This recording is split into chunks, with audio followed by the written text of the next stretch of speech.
Buongiorno, buongiorno, io sono Mr. Max e se non ci credete non me ne frega un cazzo. Io ero un bambino che vestiva strano, giacche e pantaloni, casto farò divano. A scuola elementari era sempre il primo, ma solo quando c'era a pausa po' panino. E lo mangiavo sempre, sgombro e cipolla, e ad ogni ruttino ammazzavo la bidella. Un giorno la maestra spiegava i tabellini, ma io ero distratto, ci tagliava i mutandini. Allora incazzata mi mise là in castigo, e chi duca pensai, adesso ve lo dico. Befana, Befana, Befana la maestra. Puttana, puttana, puttana la maestra.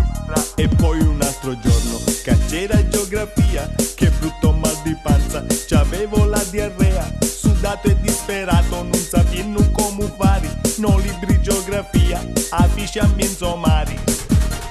Brilla, brilla, la scintilla, brilla in fondo al mare.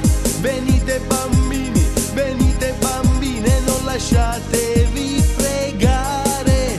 Prendetevi per mano e cantate piano piano.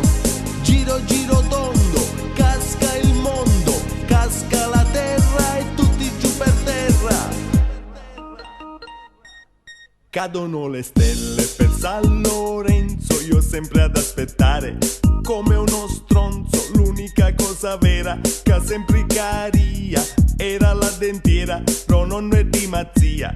E a 16 anni mi sono fidanzato con una ragazza dal pelo dorato, ma al primo appuntamento l'ho dovuta pagare. Chissà da grande cosa voleva fare.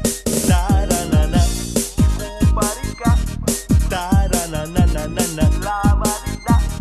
E a 18 anni che ero militare, il mio capo mi ha voluto premiare. Mi disse: Mr. Max, tu sei il migliore, lava i pavimenti, i cessi e vai a dormire. Buongiorno, buongiorno, io sono Mr. Max e se non ci credete vi mando pure un fax. Io ero un bambino che vestiva strano e ancora continuo, casto farò divano.